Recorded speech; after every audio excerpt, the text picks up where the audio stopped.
आखिर ऐसा क्या है केदारनाथ धाम में जिसकी वजह से बिना तेल डाले भी 6 महीने तक लगातार दीपक जलता रहता है? आखिर क्यों महादेव ने अपने भक्त के लिए 6 महीनों को सिर्फ एक रात में ही तब्दील कर दिया था? क्यों भैरवनाथ को केदारनाथ धाम का द्वारपाल माना जाता है? आखिर क्या हुआ जब रिसर्च करने पहुंचे वैज्ञानिक? आखिर क्या है रीतस कुंड का रहस्य? आखिर क्यों केदारनाथ मंदिर का शिवलिंग दुनिया के सभी शिवलिंग से पूरी तरह से अलग है? आखिर क्या रहस्य छिपा हुआ है इस शिवलिंग में? आखिर इस शिवलिंग का नेपाल की पशुपतिनाथ मंदिर की शिवलिंग से क्या संबंध है? क्या हुआ जब एक साधु दीपक के रहस्य को जानने के लिए चुपके से मंदिर के अंदर घुस गया? आखिर क्यों और किसने करवाया था केदारनाथ मंदिर का निर्माण? दोस्तों, आज की इस वीडियो में हम आपको बाबा केदारनाथ के 10 अनसुने रहस्यमय चमत्कारों के बारे में बताने जा रहे हैं, जिनके बारे में जानने के बाद आप भी एक बार जरूर बाबा केदारनाथ के दर्शन करने के लिए जाना चाहेंगे। 12 ज्योतिर्लिंगों में से सबसे सर्वोच्च माने जाने वाला केदारनाथ धाम, जो हिमालय की गोद में बसा हुआ है, वही आज करोड़ों लोगों की आस्था का केंद्र माना जाता है।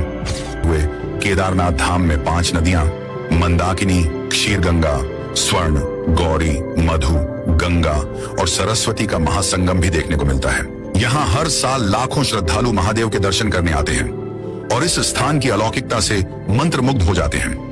इस प्रसिद्ध तीर्थ के बारे में कहा जाता है कि यहाँ आने वाले प्रत्येक मनुष्य को स्वर्ग जैसी अनुभूति होती है। स्वर्ग कहिए या महादेव का मंदिर, बात एक ही माना जाता है।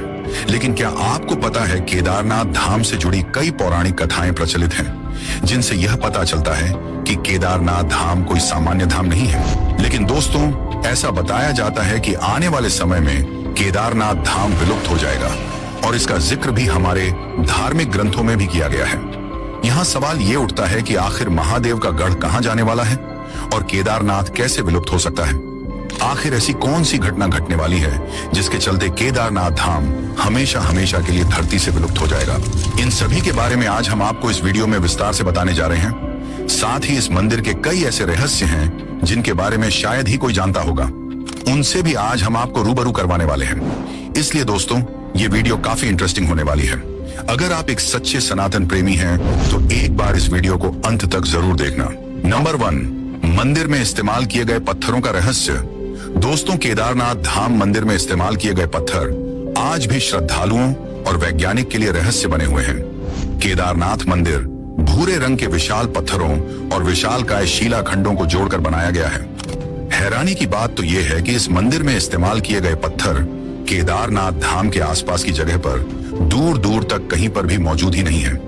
साथ ही केदारनाथ धाम तकरीबन 22,000 फीट की ऊंचाई पर मौजूद है। ऐसे में सवाल ये उठता है कि जिस समय इस मंदिर का निर्माण किया गया था, उस समय इतनी एडवांस टेक्नोलॉजी भी नहीं थी जिसकी मदद से इतने भारी पत्थरों को इतनी ऊंचाई तक पहुंचाया जा सकता था। ऐसे में लोगों का मानना है कि केदारनाथ मंदिर का निर्माण करना किसी मानव की कल्पना से तो परे है। इस मंदिर का निर्माण जरूर किसी दिव्य शक्ति ने ही किया होगा। नंबर 2, 400 सालों तक बर्फ के नीचे दबा रहा था यह मंदिर। केदारनाथ मंदिर उत्तराखंड की हिमालय श्रृंखला में स्थित है और इसने अपने लंबे इतिहास में कई प्राकृतिक आपदाओं को देखा है। ऐसी ही एक घटना लगभग 4 शताब्दी पहले ही युग में हुई थी, जब केदारनाथ मंदिर लगभग 400 वर्षों तक बर्फ के नीचे दबा हुआ था। ऐसा कहा जाता है कि इस दौरान भारी बर्फबारी के कारण मंदिर दिखना बंद हो गया था, जिसकी वजह से श्रद्धालु मंदिर के दर्शन करने में असमर्थ थे। लेकिन मंदिर को 20वीं शताब्दी की शुरुआत में रिसर्च टीम की मदद से खोजा गया था, जिन्होंने बर्फ को साफ किया। जब मंदिर से पूरी बर्फ को हटाया गया तो एक समय के लिए रिसर्च टीम भी दंग रह गई थी, क्योंकि इतने सालों तक बर्फ में दबे रहने के बावजूद भी इस मंदिर को एक खरोच तक नहीं आई थी। ये मंदिर अपनी पहले की स्थिति में ही बरकरार था। इतने वर्षों तक बर्फ के नीचे दसाह पैदा कर दिया। खासकर हिंदू भक्तों ने इसे एक चमत्कार मानने लगे। नंबर 3, भीमशिला खंड का रहस्य। मंदाकिनी नदी के किनारे बसे केदारनाथ मंदिर का 2013 में आई प्रलय के बाद बचना किसी चमत्कार से कम नहीं है। इस विनाश में सब कुछ खत्म हो गया था। सन 2013 में प्रकृति ने अपना इतना भयानक रौद्र रूप दिखाया था, जिससे न सिर्फ उत्तराखंड बल्कि पूरे भारत को रुलाकर रख दिया था। ये बात किसी से भी छुपी नहीं कि 2013 में कितनी भयानक आपदा आई थी। बाबा केदारनाथ के दर्शन के लिए ना जाने कहां से दर्शन के लिए लोग आए थे, लेकिन इस प्रलय ने 6000 से भी ज्यादा जिंदगियों को तबाह कर दिया था और घायलों की संख्या तो पूछिए ही मत। उस वक्त ऐसा लग रहा था मानो मंदाकिनी नदी सब कुछ अपने साथ बहा ले जाने के लिए आतुर हो। लेकिन फिर कुछ ऐसा हुआ जिसमें स्वयं महाकाल ने अपनी उपस्थिति का मनुष्य को एहसास कराया। जब मंदाकिनी अपने उफान पर थी तो ऐसा लग रहा था कि बाबा के मंदिर को भी अपने साथ बहा कर ले जाएगी। लेकिन उसी बहाव के साथ आया एक शिलाखंड, मानो ढाल बनकर मंदिर के समक्ष खड़ा हो गया हो। यह विशालकाय शिलाखंड पानी के साथ रोल होते हुए आया और मंदिर से सिर्फ 10 मीटर दूर पहुंचने के बाद अचानक से रुक गया, जिसकी वजह से पानी का तेज बहाव मंदिर को छोड़कर मंदिर के दोनों तरफ से बहने लगा। इस शिलाखंड की वजह से मंदिर का बाल तक बांका ना हो सका। उस समय मंदिर में मौजूद सभी लोगों ने यह मान लिया था कि उनका बचना अब संभव नहीं है। लेकिन इस शिलाखंड की वजह से 500 से भी ज्यादा लोगों की जान बच गई थी।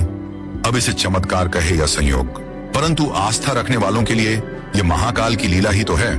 पानी के साथ बहकर आई इस शिला का नाम भीमशिला रखा गया है। केदारनाथ आने वाले भक्त इस शिला की भी पूजा और अर्चना करते हैं। यह शिला मंदिर के परिक्रमा मार्ग के बिल्कुल पीछे है। जब वैज्ञानिक इस भीमशिला पर रिसर्च करने के लिए निकले तो उन्होंने आधुनिक यंत्रों द्वारा इस भीमशिला को हिलाने की बहुत कोशिश की, लेकिन वैज्ञानिक इस भीमशिला को टस से मस्तक नहीं कर पाए। इस शिला पर रिसर्च करने के बाद यह पता चला कि यह विशालकाय शिला लगभग 5000 साल से भी अधिक पुरानी है। अब बहुत से लोग ये बोलेंगे कि जिस तरह से इस भीमशिला के चमत्कार की वजह से 500 लोगों की जान बच गई, उसी तरह से महादेव ने अन्य और लोगों की भी जान को क्यों नहीं बचाया? तो इसका जवाब ये है कि लोग बाबा के दर्शन करने कम और घूमने फिरने और अपने मनोरंजन के लिए ज्यादा आते हैं। उनके मन में भक्ति कम और इंस्टाग्राम पर रील बनाने की इच्छा ज्यादा होती है। ये बात किसी से छिपी नहीं है कि केदारनाथ एक धार्मिक स्थल है, न कि टूरिस्ट प्लेस। आपने देखा होगा कि यहाँ पर कुछ लोग किस तरह से पैसे कमाने के लिए वीडियो बनाकर सोशल मीडिया पर डालते हैं। यहाँ पर वह लोग भी अपनी झूठी भक्ति दिखाने के लिए आते हैं, जो दिन रात सोशल मीडिया पर मुर्गा और बकरे चबाते रहते हैं। नंबर 4, आने वाले समय में केदारनाथ के लुप्त होने का रहस्य। दोस्तों, करोड़ों लोगों की श्रद्धा से जुड़े हुए केदारनाथ धाम को लेकर एक बहुत ही बड़ी भविष्यवाणी की गई है, जिसके अनुसार आने वाले समय में केदारनाथ धाम हमेशा हमेशा के लिए इस पृथ्वी से गायब हो जाएगा। हमारे सनातन धर्म के ऐसे बहुत से ग्रंथ हैं जिसमें इस बात का जिक्र मिलता है कि जिस दिन नर या नारायण पर्वत आपस में मिल जाएंगे, उस दिन केदारनाथ धाम का शिवलिंग गायब हो जाएगा। इसके बाद एक बार फिर से केदारनाथ धाम में काफी तेज प्रलय आएगी और केदारनाथ धाम पूरा बर्फ में दब जाएगा।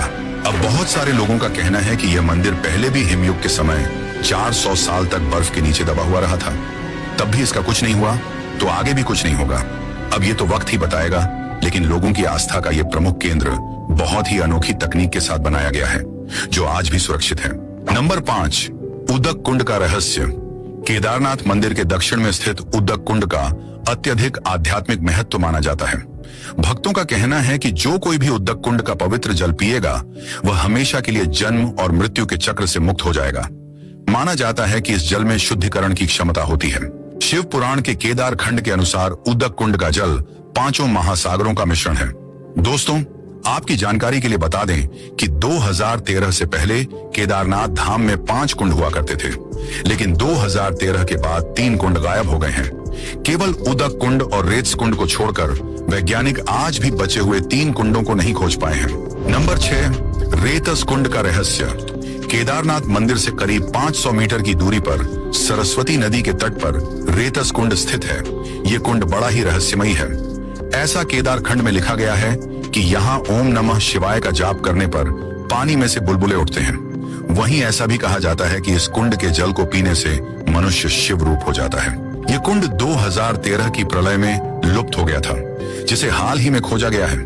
खास बात यह है कि यह कुंड सिर्फ ओम नमः शिवाय का जाप करने पर ही बुलबुले छोड़ता है। आप जरा यह वीडियो क्लिप देखिए।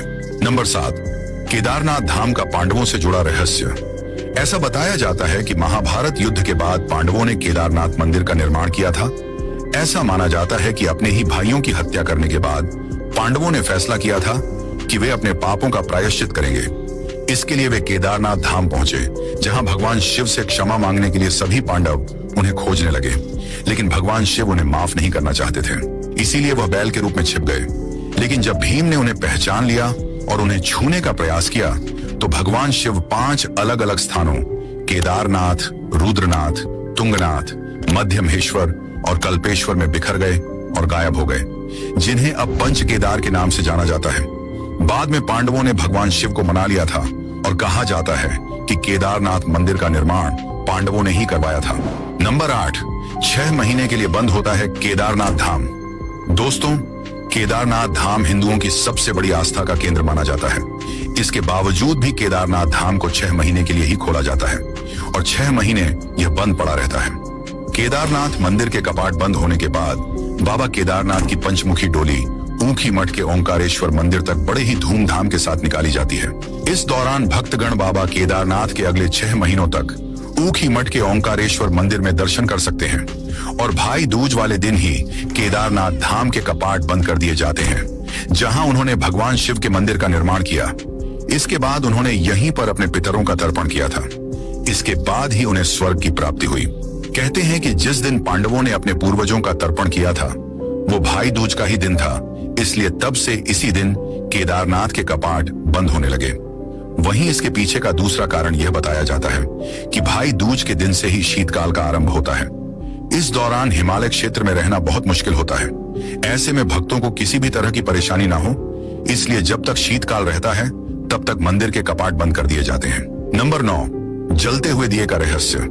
जब केदारनाथ मंदिर के कपाट बंद किए जाते हैं उससे पहले पुजारी विग्रह और दंडी को नीचे ले जाते हैं। इसके बाद मंदिर परिसर की सफाई करके वहां एक दीपक जला देते हैं। हैरानी की बात यह है, इसके दोबारा खोलने पर भी दिया वैसे ही जलता हुआ दिखाई देता है। मंदिर में एक छोटा सा दिया पूरे 6 महीने तक लगातार कैसे जलता रहता है, इस बात को लेकर सभी हैरान हैं, लेकिन सब लोग इसे साक्षात महादेव का चमत्कार ही मानते हैं। नंबर 10, क्या हुआ जब एक साधु 6 महीने के लिए केदारनाथ मंदिर के अंदर बंद हो गया। एक बार एक साधु केदारनाथ मंदिर में 6 महीने तक दीपक के जलने के रहस्य को जानने के लिए चुपके से खाने के लिए कुछ फलों के साथ मंदिर के अंदर ही रह जाता है। इसके बाद मंदिर के द्वार बंद हो जाते हैं। साधु भगवान से बोलता है, क्षमा करें भगवान, मैं रहस्य जानना चाहता हूँ। और जैसे जैसे दिन बीतते हैं और धीरे धीरे फल खत्म हो जाते हैं, साधु भूख से बहुत परेशान होने लगता है। साधु अपने साथ लाए गए फलों से केवल 4 दिनों तक ही अच्छे से गुजारा कर पाता है, लेकिन इसके बाद फल खत्म हो जाते हैं।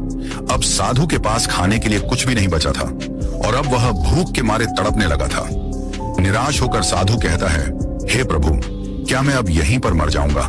थक हार कर फिर साधु की नींद लग जाती है, लेकिन जब साधु उठा तो उसे कुछ ऐसा दिखा जिसे देखकर उसके होश उड़ गए।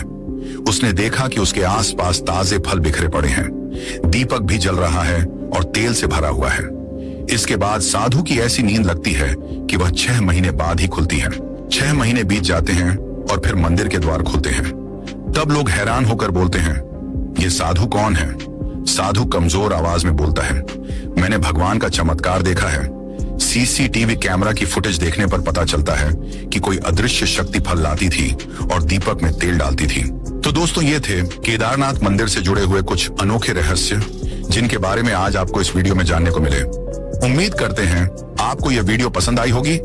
हमारा आपसे अनुरोध है कि आप इस वीडियो को अपने परिवारों के साथ देखिए, जिससे सभी को केदारनाथ से जुड़े रहस्य जानने को मिले। कुछ भी कहो, लेकिन केदारनाथ धाम में स्वयं महादेव विराजमान है। इस बात को हर साल वहां जाने वाले लाखों श्रद्धालु मानते हैं।